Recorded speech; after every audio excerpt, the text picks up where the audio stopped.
ironically, you could have students who are very anxious about communicating, but after the communication, they will look back and go, wow, I did that and that was difficult. So I really enjoyed it.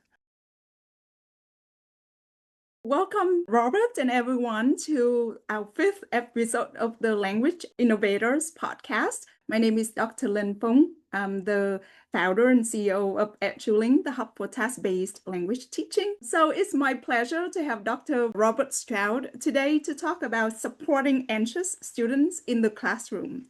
Robert has spent nearly 2 decades in Japan as a professor, empowering classrooms with a real purpose for learning. As a sought-after speaker and prolific writer, he inspires educators worldwide to reimagine technology not as a replacement for thought, but as a catalyst for equity and critical inquiry. Robert's vision is one where students grow as self-directed, socially conscious thinkers in an AI-shaped future. He is also editor of the University Grapevine, which is a great newsletter for educators, and co-author of the highly successful Smart Communication textbook series. Robert is also a highly rated TEDx speaker addressing global education and technology issues. So welcome, Robert, and thank you again for joining us. Yeah, thanks so much for having me on. And what a nice introduction. Thanks, Lynn. So, Robert, let's just get to our first question here right away. Tell us a little bit more about you, what you are currently doing. Yeah, I mean, Robert Stroud, as you know, and I'm originally from the UK, but I've traveled around a bit. I've now been in Japan for about 20 years, and I'm based in Tokyo at a university, one of the what they call super globals over here. It's one of the big private universities, tons and tons of students in it, and I've taught all different levels here. Really, I started off, I think, as a lot of people do in Japan, teaching in high schools and actually younger kids too. And I've also taught business classes here for English. So I've really kind of dug into all different levels of language ability and also ages and contexts here. And I think a lot of the research in my early days has been TBLT stuff. I think that's really big in Asia, actually, working on, developing good task design and really trying to get students motivated and engaged in their not only learning the languages, but just, generally in classwork and things like that. Um, and that's really led me to think more about the anxiety of students in more recent years. I think it really does, and it's really led me to it because it really is connected to a lot of the reasons they do or don't take part in things. I've started to think of students much more on a personal level now, rather than just being fixed on the tasks and, how do we design things? It's more about the students themselves, which is a huge factor, isn't it? Hmm. And it's a really deep topic as well. I've found out, there's just a lot of reasons and a lot of things behind anxiety for humans, like Mhm. us doing podcasts like this, or, standing up and giving speeches. Um, and that's recently also connects a lot with AI. Mhm. There's a lot of connections, as you probably know as well, between how technology can support or maybe even exacerbate stress, or how students feel negatively in environments if it can be overpowering for them. So AI has been quite interesting to look at in that regard. Um, since the pandemic, I got really heavily involved in startup for the newsletter you mentioned, Lynn, as well, the University Grapevine. Um, that came out of frustration of just being isolated and being stuck and just thinking, "Ah, this, I feel really defeated by this coronavirus and just not being able to see anybody, share properly, just a lot of negativity going around." So I just really invested myself in starting that community, and it's grown a lot. And really, all the teachers involved in it are the ones who deserve all the praise. They're the ones who really got it running and sharing ideas and publishing things. Um, design. I've also worked on a culture club recently, is another project which is bringing together a lot of educators around the world to do virtual exchanges. And I think I'm probably going to talk a bit more about Mm, this in the podcast today. And trying to get students to really do it in, synchronous communication rather than just things like blogs and emails, actually getting on screens like we're doing right now, right. not turning the cameras off. Um, and it's scary, it's something none of us like doing, I think, in meetings and things, maybe even in podcasts or webinars. If you're the audience member, you don't really want to show your face. That's Hmm. understandable, but it's important. It's a good way to communicate. So yeah, I think that's me in a nutshell, what I've been doing, where I'm from. You also mentioned the textbook smart communication. I won't go on about those, but we have got a motto for those, which is keep students thinking, which I think really ties together a lot of the projects I work on now as well, which is um, really getting to the heart of critical thinking for students, not losing that because of technology. And anxiety as well can be something that can really prevent them from trying to, Hmm. apply themselves as well. So, Yeah. yeah, that's Yeah. me. Yeah. Thank you Thanks for so having me much. here. Yeah, thank you so much for the introduction. And I can see that you're always doing millions of things. So a Too lot of much, I think. yeah, a lot of effort and energy in those projects. And to me, I recall working with you maybe over a decade ago on task-based language teaching as well. Mm. We share some similarities in our passion to facilitate communication among students, right? Designing tasks and supporting students. And now we see each other online. So it's a kind of a full circle in some way, meeting you again and working with you. And perhaps one day we can also meet in person. Going back to anxiety, I cannot agree with you more in the sense that anxiety can show up in many ways, even for experienced speakers like us. So to a certain extent, it's a common emotion or common state, right? So I want to ask you this question since you have done research on anxiety and supporting students. Why do language learners become anxious, right? We are talking about language learning. And how does it manifest in the classroom? Yeah, I mean, it's not all that surprising, really, like what you just said, Lynn, as well. I mean, it's, how we feel when we're in front of people and we have to do things.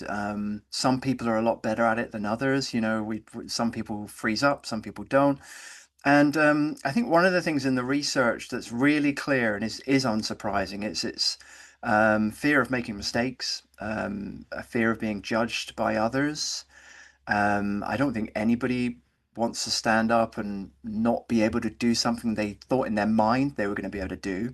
And when I say judgment, that doesn't mean a score sheet. That could be someone kind of laughs at it, or um, maybe they just kind of, give some kind of eye contact that says, what are you doing?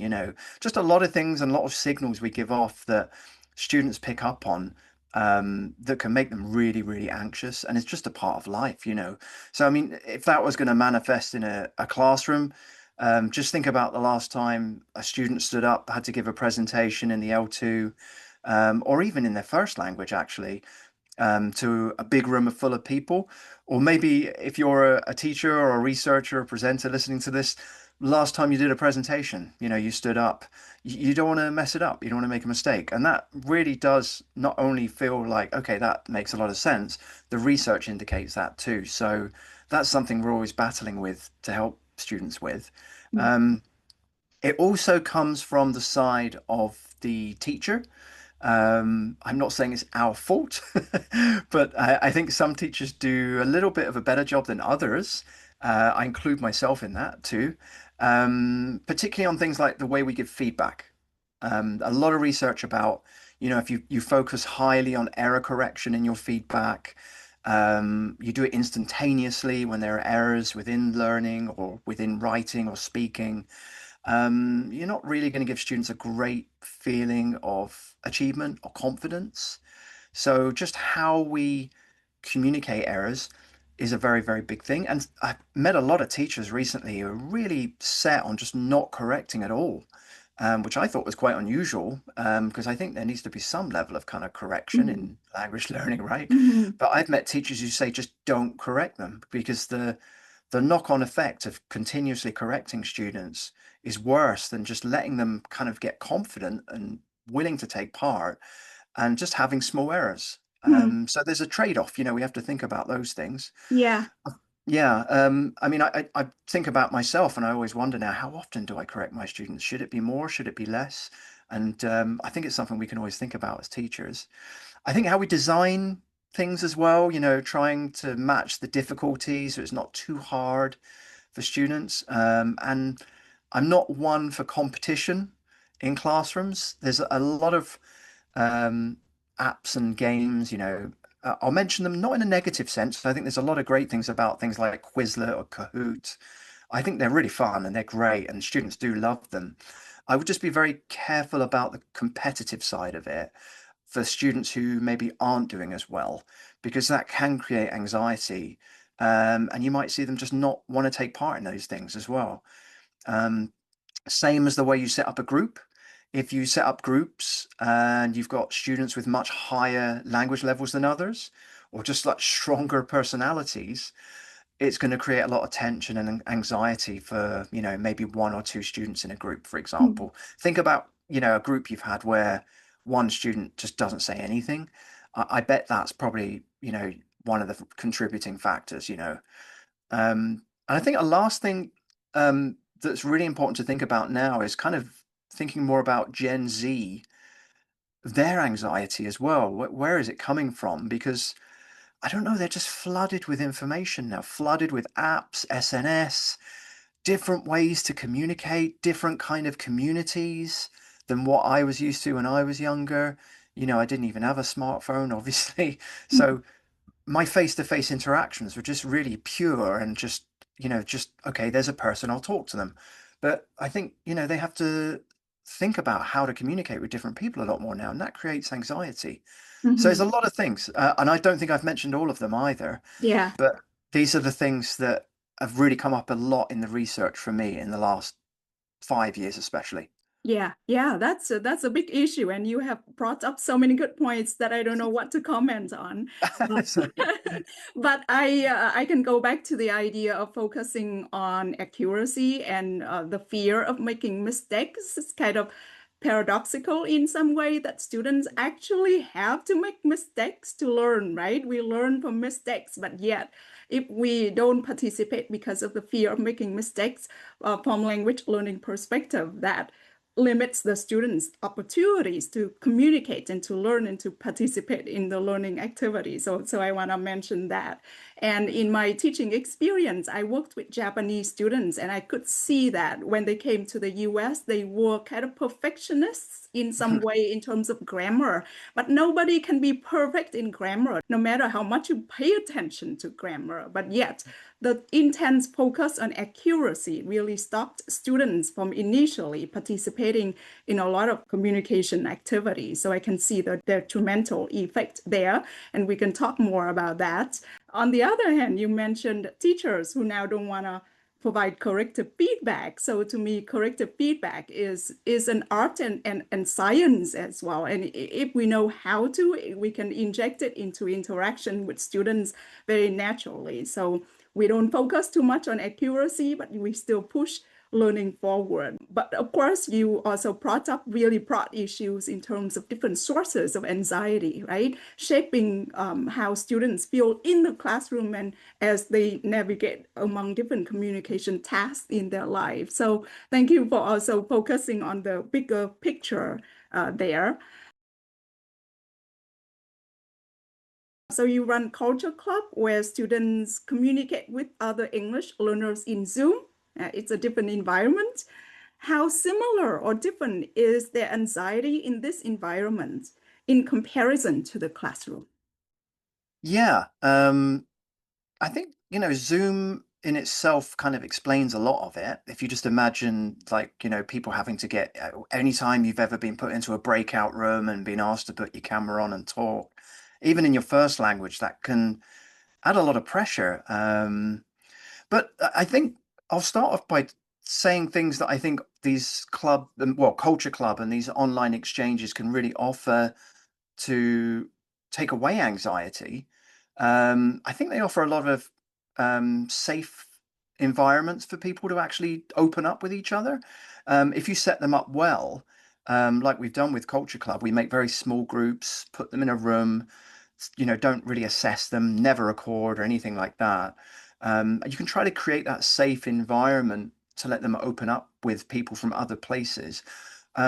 There's a lot of curiosity with virtual exchanges too that you don't get in a classroom as much. Well, maybe sometimes, but I find when we put students together from, for example, Japan, Uzbekistan, Nepal, and other countries, they're hugely curious about the other people, and it really tends to overcome a lot of the anxiety because they're from such interesting backgrounds.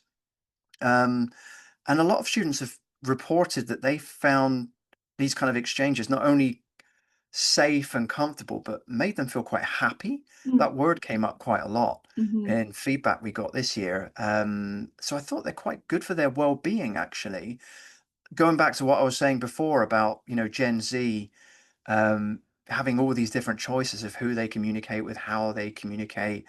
I think they really value those kind of online relationships, and especially being able to actually talk to people in real time, rather than just messaging and things like that. mm, But there are a lot of anxiety things you can imagine, Lynn, as well. New anxieties or different anxieties because it's this kind of online exchange. mm, I mean, it can be quite exhausting, can't it? Being mm, on Zoom for a long time because it's very high pressure. Everyone's eyes are on you, like right now with me.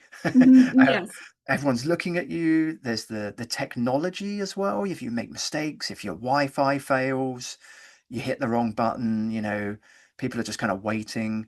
So there's a lot of anxiety that goes up because of the tech as well, I Mm, think. Um, and also when you put people together online, because they come from so many different places, you can get real mismatches in terms of language level, mhm, um, and kind of cultural belief in how you communicate. Like mm, you were saying about the Japanese, um, a lot of people think they're just shy, but it's actually very cultural that they just keep themselves to themselves. So mm, being a good listener is a very good person in society here. It's not, that you don't care about what people are saying. mm, So there's all these kind of things that come in. Um, but they're different. And I think, the most important thing is to try to make it fun when you meet people online. A lot of gamification of the learning, not just here's a person, talk to them, tell them your life, because mm, that's kind of high pressure, isn't it? yeah. So just trying to make it fun can take that off a little bit, Yeah. I think. Yeah. Yeah. Yeah. Well, honestly, to me, exchange opportunities like what you organized are perfect learning opportunities. I mean, what can you wish for more in terms of learning a language rather than being able to communicate with people from different cultures? What can be more real than that, right? So, in terms of anxiety, yes, I can see that sometimes our students may choose to listen first. And usually that's what I do when I go into a new situation. I listen. It doesn't mean that I don't Mm. participate. But when I speak with some understanding, right? So I can see maybe more benefits and even with anxiety, okay, you feel uncomfortable at first, but that's how we learn. We need to kind of step out of our comfort zone. So I just see huge potential in exchange opportunities, but I know that it's very time consuming to organize. So I know how much time you put into it, and I was on the board of, or I am on the board of Culture You Club. are, you Uh, are, yeah. so I can witness how challenging it is, but it's interesting in the sense that anxiety, maybe if we accept that it's normal in some way, and we also have to push through by participating, not in one event one time, but maybe three times, five times, then we can also train our, let's just say, communication muscle and overcome our discomfort in some way. So I'm talking from experience because perhaps this environment is interesting to look into more. But thank you for sharing about Culture Club. Sure. I think, well, just to add quickly to what you're saying as well, I think a lot of these virtual exchanges, Lynn, after, three, four, five times of getting people together, that anxiety kind of naturally goes away. And that's in the research, isn't it? Just through practice and repetition. But, if you can get that anxiety to go away through, the good task design or the good communication setup, very early on in these exchanges, you can really utilize what you said, that great opportunity to get people to talk. Because seeing a blank screen and a mic off is really heartbreaking when you've done so much to get people together. So anxiety is definitely the big thing to get over to make these Yeah. things work, isn't it? Yeah, yeah. Well, and going back to the idea of people find joy in it, that's what I found in my Mm, research too, because I worked mm, in the US when we had international students from different countries. And I organized a lot of speaking opportunities for students. And in my dissertation research, we kind of did task-based group discussions. And something that came up is the differences among the students created the genuine need for communicate, mm. and then they used language more. And even with the Japanese students, when I put them in groups and over time, I mean, they opened up and they communicated more. So usually, I don't think of Japanese students as shy. I think that they are full of knowledge, experience, opinions, and sometimes maybe they don't talk at first, or they don't feel comfortable at first, or they listen more. But over time, everyone opened up and formed a friendship. So I'm just saying that these opportunities for people from different backgrounds to come together already create a genuine need for communication. And that's where the joy comes from as well. There's something so real about it, isn't there? It's not doesn't feel classroom based at all. It Mm. feels just like a real experience, like you're saying, that just gives them a lot of happiness, I think. Yeah. Yeah, and that's why we learn a language. So Mm, I'm right. actually happy to see the focus on oral communication. Of course, other skills are important also. So going back to research, and I'm sure you have read a Mm. lot of research, reviewed literature. What has research told us about foreign language classroom anxiety? Right? There's this concept we called it FLCA, foreign language classroom anxiety, and how detrimental is it when we think about it in terms of its effect on language achievement. Yeah, I mean, the research really shows it's a pretty strong predictor for things like low performance, reduced participation, if it's oral as well, especially. So, I mean, it's basically kind of like a block or a barrier to a lot of other things taking off. The research also shows it can really narrow attention. It can even reduce things like working memory as well and stop people taking risks. So it kind of clogs up your brain in a way. Mm, If you've got this sense of anxiety, I mean, if you imagine you were just about to go out on the stage and do anything like, a dance or sing a song or do a presentation, and right before that, someone came up to you and just said something really, oh my God, do you know how many people are out there or something like that? You're not going to perform as well. It just won't happen. And that's just because of the human brain. So it really is, FLA, FLCA. There's also, foreign language speaking anxiety. They're all quite interchangeable words because a lot of them really do refer to the speaking part. mm, But I have seen, research on things like anxiety in reading as well. mm, So it's just how your brain's working, really. Those are all the kind of short-term things. In the longer term, it can really stop you wanting to take part and just losing all of your motivation if it's consistent, this feeling. Um, Peter McIntyre has a really good breakdown from about 10 years ago about the different effects of foreign language anxiety. I think they're social, cognitive, and academic. So, I mean, the social things that it can do is, just reduce your confidence to communicate with people if you're feeling anxious. Um, that could be in the classroom or that could just be in society as a whole. The cognitive effects of anxiety, the ones I kind of just explained, just having impaired performance in the short and the long term. Your brain's just not functioning properly, which is, not nice and makes things feel a lot harder and, not as fun. And the academic stuff, I mean, these are things we might see happening to our students, but not know why. So their grades could drop. They could actually overstudy because of anxiety. This is a thing that's not talked about a lot. this is the kind of, oh, if you can imagine a student, everyone here listening probably has one at least, who gets really stressed out when you tell them that's going to be the assignment or this is what we're going to study. And they actually do too much to prepare for it. And it actually gets them really anxious. And it's this vicious cycle that just isn't good for them. And, they overreact about it all. Mhm. And they can even drop out. I mean, I teach elective courses at university and I do my best not to stress students out, of Mhm. course, with my research, but I have to at least have a certain level that I expect from them in terms of what they need to present and things like this. And like you said, it is good for them. They have to do that. You can't Mhm. just say, it's okay if you don't do it. That's just not the real world, is it? But I'm sure some students just drop out or stop going because they didn't feel comfortable because of anxiety. Mhm. So that's a really bad thing because that can really affect things like GPA and just their happiness as well.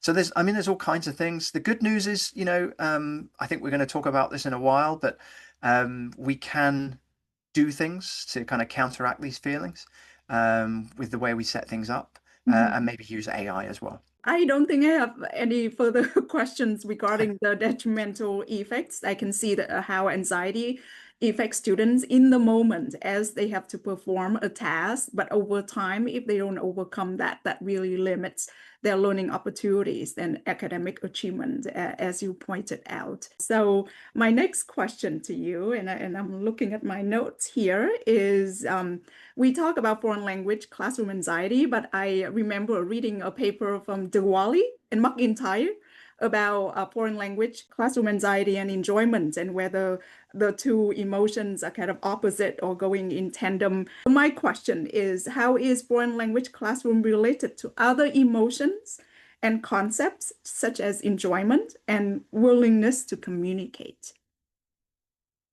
Yeah, it's a really good question, and it's quite complicated actually because it isn't. I mean, you would imagine that someone being, I'm just going to say stressed out, or anxious or nervous about a situation means they won't enjoy it as much. You imagine them being really strongly connected or correlated.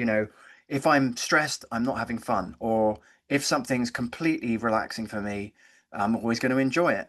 But there isn't that simple a relationship. I think you can enjoy things that you're stressed about.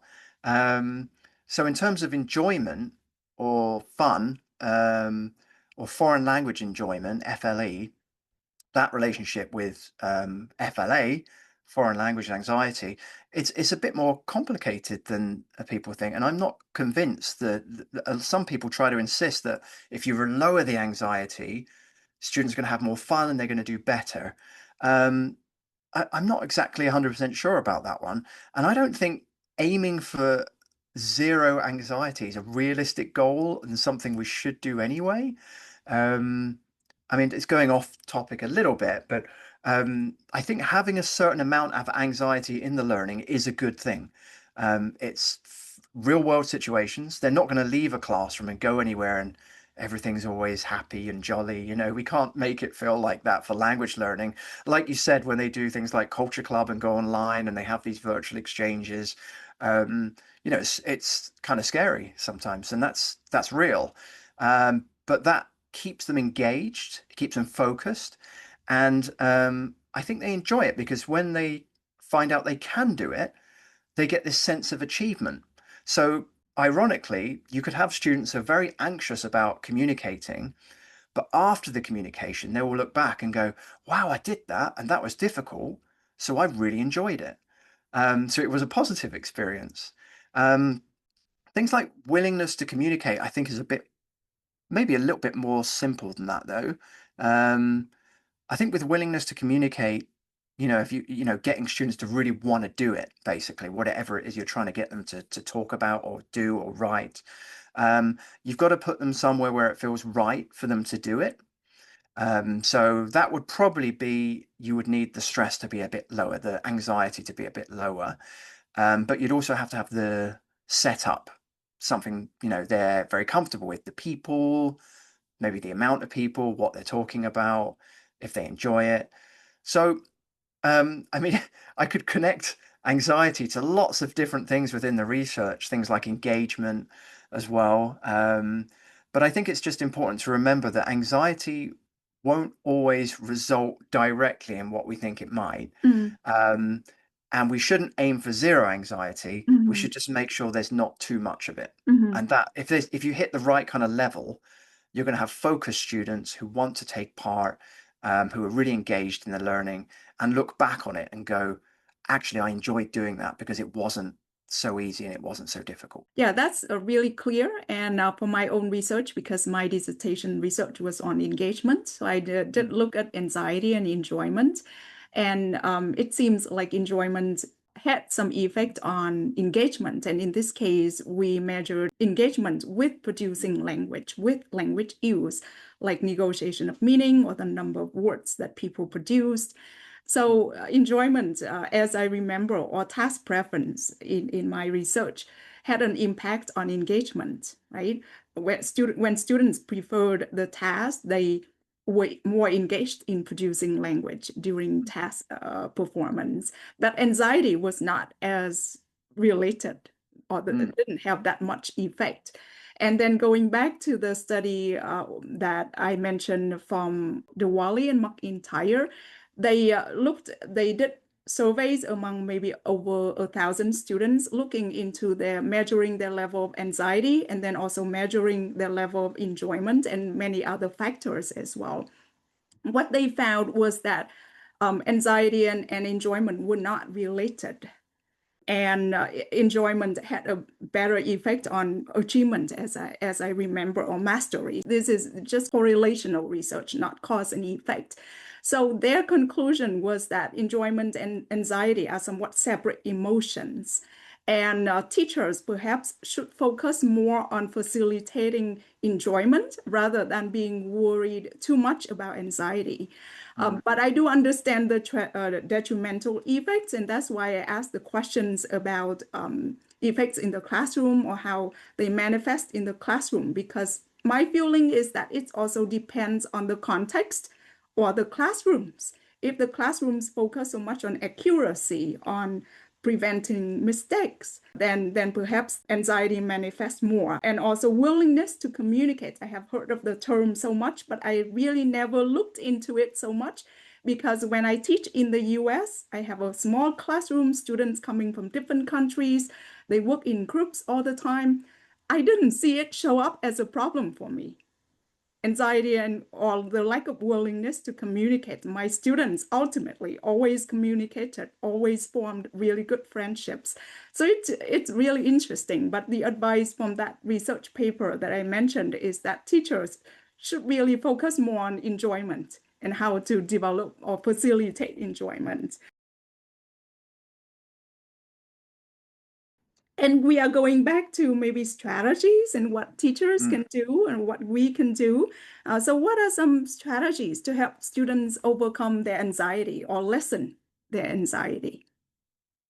Well, a really simple one is kind of what you just said as well, Lynn. And I mean, that focus, I've read a lot of research by Diwali and McIntyre as well, and other people that really, I mean, it makes total sense. Just having a bit of fun, a bit of Mm, humor. It takes away this kind of cloud of worry. Like, same for us, like, if you're stressed about a situation and someone cracks a joke and you laugh, you just release a lot of stress away and it can make the learning a lot more fun. It's not always possible to do that, and maybe as a teacher, myself as well, I'm not much of a stand-up comedian or someone to make students laugh. I'm much more. I've looked at the design of things, but definitely start with trying to make it fun for them. I would say that's definitely, as the research says, and I think we know as humans, just making it less stressful, more fun is a good thing. In terms of the task design, TBLT stuff, I've worked a lot on task planning, so kind of especially in the pre-task stage. So if you're going to create an interaction between two people, one of the big things that obviously creates a lot of anxiety is this feeling of just not being prepared. Um, Maybe it could be the L2, they if it's English, they could be just going, how would I say that? Organizing thoughts. I mean, like presenting or doing anything, you want to prepare what you want to say a little bit beforehand. And maybe just, rehearsing it. So pre-task planning can just be rehearsal. Maybe if you're going to have a group discussion, go and practice it with a partner before you join the group, or write things down. That's called strategic planning. There's a lot of TBLT research on that stuff, and a lot of it shows it does have a lot of really good effects. One thing that has some good effects, but also bad effects, is what used to be called online planning. They don't call it that much now because it's confusing with Zoom. Mm. Online sounds like Zoom. Online, offline. Yeah, I kept writing that in my dissertation with my PhD, and my supervisor kept going, "Why are you putting them online?" I was like, "No, no, no, no, no. Online means during the actual speaking activity." So I ended up just changing it to in task. Mm. So if you do in task planning, um, what I like to call it is kind of cheating. You just let the students cheat and look at their notes. If maybe not dictionaries and things, that's very slow for communication. But if they wrote something down beforehand, you can say, right, if you want to stop at any point, you feel overwhelmed, you don't know what to say, just pull out your notes, take a look again, and then carry on. And that's great. Mm. That's fine. The problem with that is you're creating a bit of a safety net, and you don't want them to be doing that forever because it's not realistic. They can't walk around the streets in New York and ask for directions or go into a restaurant and pull out notes. Mhm. They're just there to talk, right? Mhm. So that's where another step would be really important. That would be kind of scaffolding. Mhm. So you'd need to find ways to ease the students into these communications rather than just saying, okay, stand up and present Mhm. or have a discussion. Um, it's often probably just a bit too much for students in the L2. So there are lots of ways to scaffold. You can add more demand from Mhm. round to round. You could say, okay, just introduce yourself for 30 seconds, then do it for a minute, then a few Mhm. minutes. You could add complexity, say now you've introduced yourself, introduced opinions as well, or maybe the different language skills. You could say now, Mhm. write it down and then give a speech. I actually like taking things away in scaffolding. I Mhm. like to kind of pull away the safety net. So I'll basically say to them very often, my students is, okay, have a discussion or do a speech, and you can just read your notes. You can, take a look, just read it out. You don't even need eye contact, no problem. And then I'll say, okay, in this round, you can only check those notes, say 3 times. Mhm. Okay, like 3 lives in a video game. They like it when I say it like that. It's fun. Mhm. And then I'll say, okay, in the next round, put all the notes away. You can't look at all. Look at your partner or look at your group, and then just try to take that next step. So these kind of slow scaffolding things can make it a lot less scary, um, stop the brain kind of getting clogged up with anxiety. And I think it makes it more enjoyable, like we were Mhm. talking about, that just makes it more fun and less overwhelming. I think AI we're going to talk about as well. I know. Yeah. I think so, chatbots and things like that. Um, I think just the ability of AI to personalize everything for the individuals is a big thing as well. Um, I'm a little bit on the fence with AI. I think there's a lot of really great things and a lot of things people are just assuming are great that are not, still need work. Um, but the fact that things like, just having ChatGPT on a phone can give instant answers and correct levels specific to individuals at a speed a teacher just can't do in a room full of, 30, 40, 50 students. AI is definitely something you need to look at if you've got a room full of, anxious Yeah. students. Yeah. Yeah. Wow, excellent ideas. And I mean, I love all those ideas, and they are beneficial in many ways, not just lowering anxiety. So what I heard is allowing students to plan, allowing students to rehearse, and there are many different ways for planning. And I mean, at the end of the day, if you have to make a big public performance, that's what you should focus on the most, right? Preparing Right. yourself over and over again. And also the idea of task repetition is also in task-based language teaching is a good idea, providing different conditions for the students to perform the same task, but with some modification. So I love all those ideas, not just because they have the potential to lower anxiety, but also the pedagogical benefits that we know in terms of pushing students' language development forward. There's something that I have been intrigued, and this is something that I didn't send to you as a question, but I remember you shared about an article that you wrote about using inner speech. This is such an Mm. interesting concept that I myself have been interested, but I haven't really experimented with it as much. So one of the ideas is that if you push students to produce output too early, it's not good for their language learning. It also causes anxiety, right? And one suggestion is to let students prepare themselves mentally, or maybe even just talk to themselves or using inner speech. So do you want to share with us some maybe tips in terms of facilitating inner speech before a production activity? Sure. Yeah, it's all related to the research on silence in Mm, language learning. It's a really interesting field, Lynn. I didn't really know that much about until maybe 3 or 4 years ago.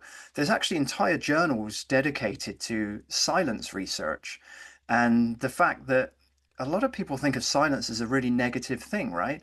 So, I mean, especially in Japan, if the students are just not talking and I'm not talking, there's something going on and that's wrong, and there's no learning happening.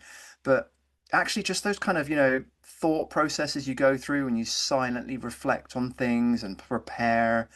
I mean, we do that with speech. We do it at a very high rate though, don't we? Conceptualize things, we formulate language, and then we articulate it, we throw it out.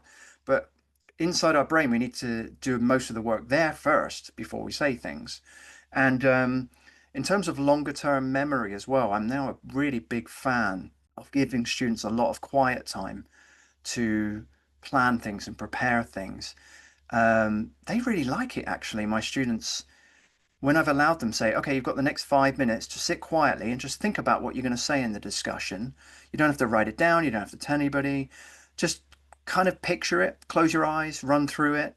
Um, the effect's been really good. Not just, like you said, the pedagogy, not just the fact that they could perform better, but they seem to really enjoy it. And it was like, oh, wow, I've not been asked to do that before. And it's kind of trusting from the teacher too, because they could just be sitting there thinking about their lunch or what they're going to watch on TV. Maybe some of them do.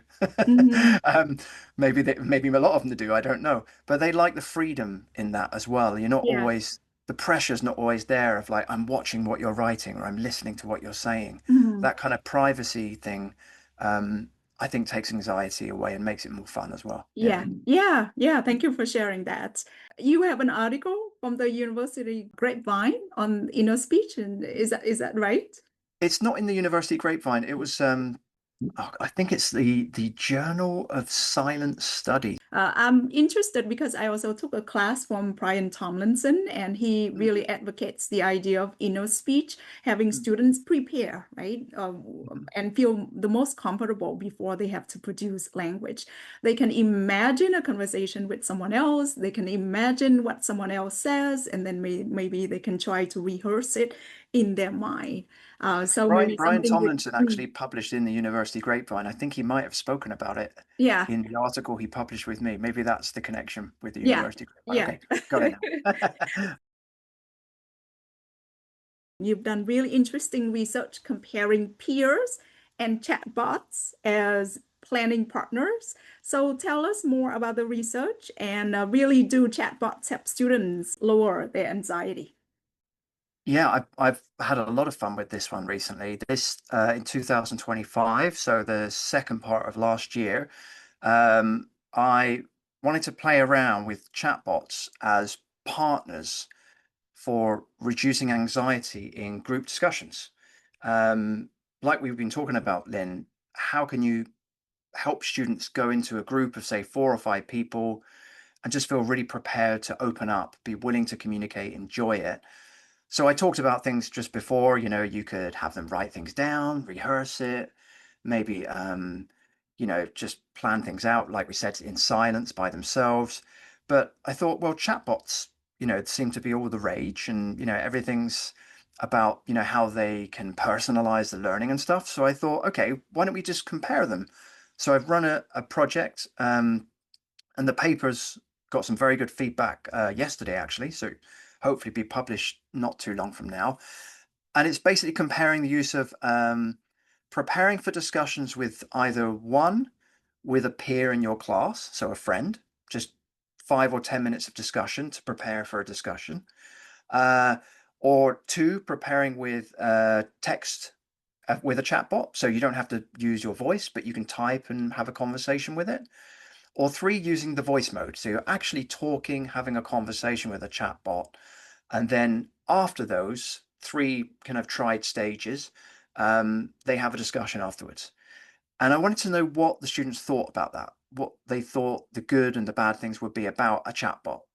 Did it make you feel less nervous to have the discussion?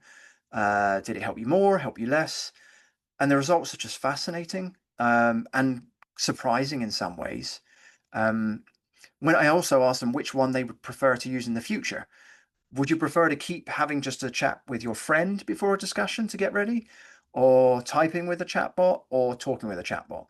And a lot of them actually said they want the friend. They prefer the friend as their first choice.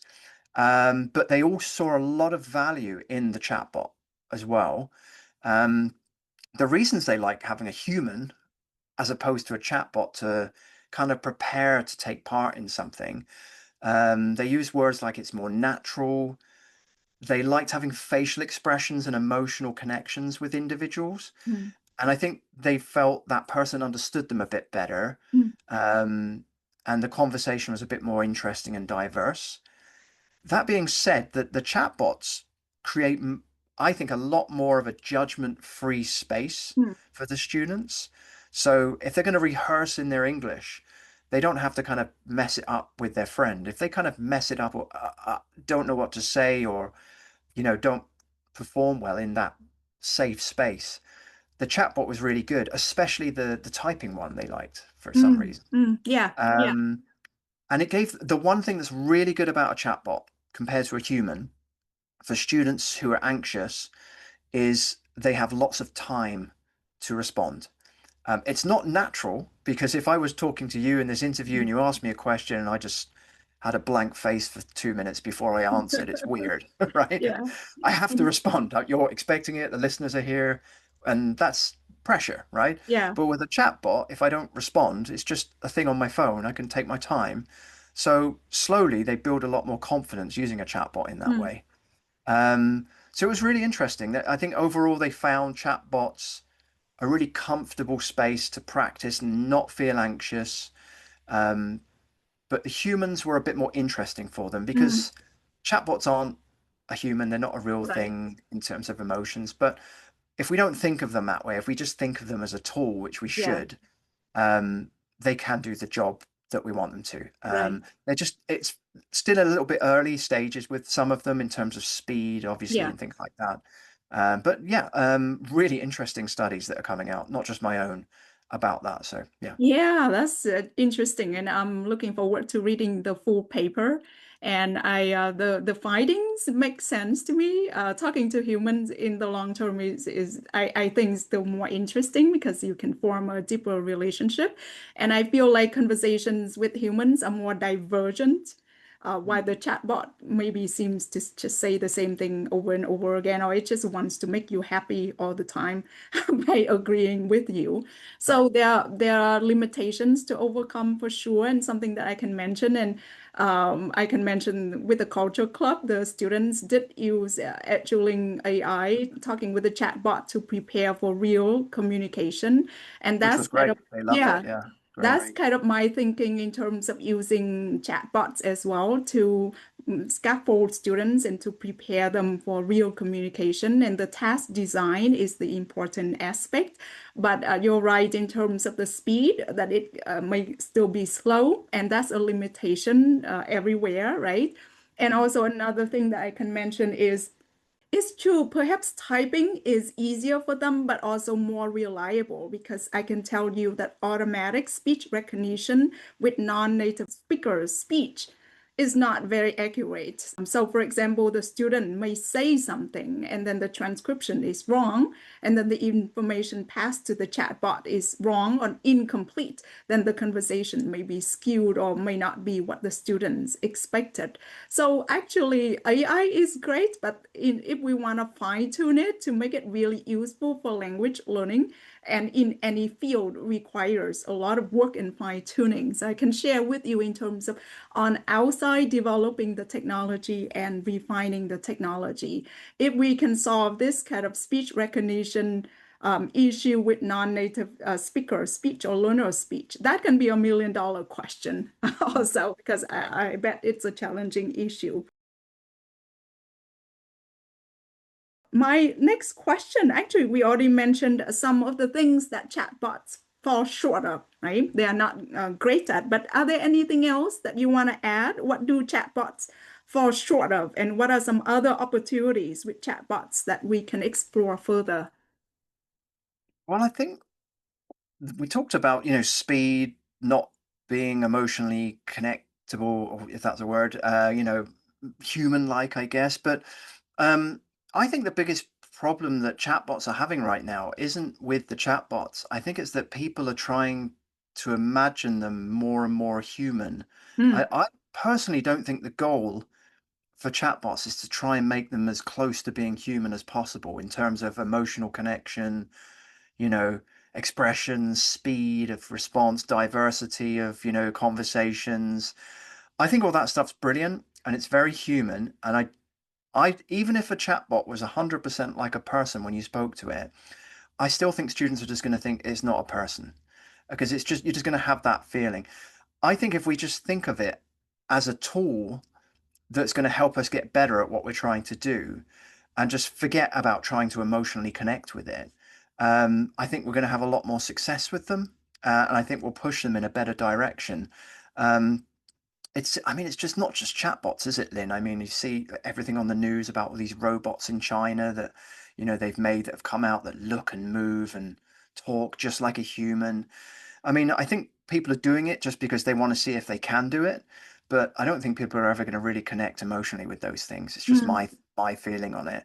But if you can make a robot or a chatbot that can help you do things that, really improve your life, and you just know it's a chatbot, it's a robot, that's great. And I think yeah, that's the way we should keep thinking about them, not trying to make them more human, because I just don't yeah, think we're going to get there.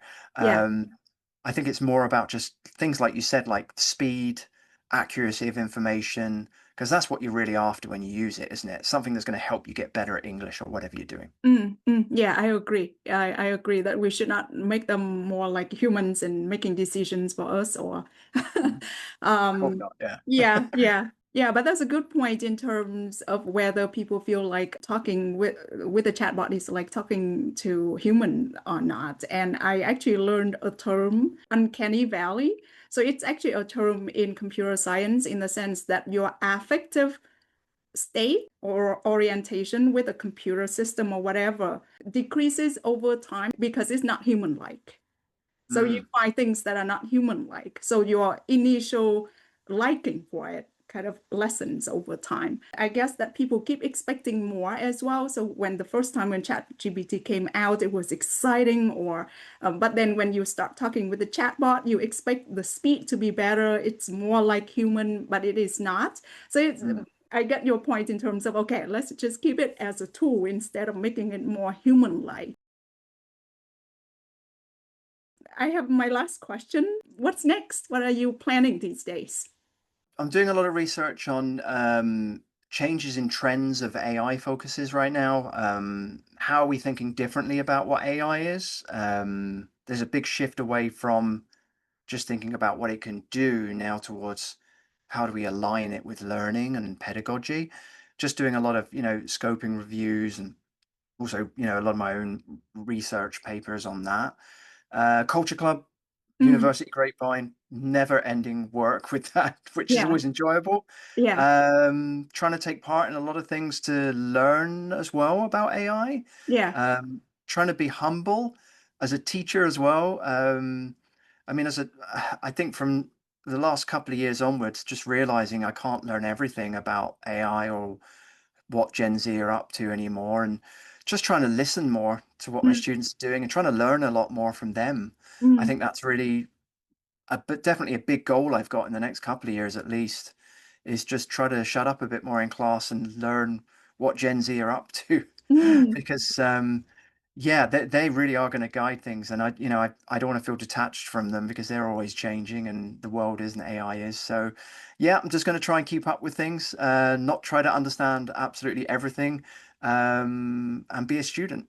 Two. Yeah. Okay. Wow, Yeah. sounds good. That's a good Yeah. point. Learning from Gen Z and the students because their world is very different from ours. And Yeah. I do have a lot of confidence in the young generation. Honestly, I admire them a lot. We just talk about, for example, physical activity. We may think that they just sit around not doing physical activity, but I can see that they are way more active in terms of managing their health and their activities. And it's kind of the same with social media, I feel. And this is something that I heard that I thought that is interesting that the new generation, because they understand the negative impacts of social media and the perfect images that are put out there, now they start to produce things that don't seem perfect. They may take a blurry picture. So it's kind of interesting how they learn to navigate the new world. And I do have a lot of confidence and trust in what the new generation will be doing. I agree completely. Gen Alpha too. Keep going.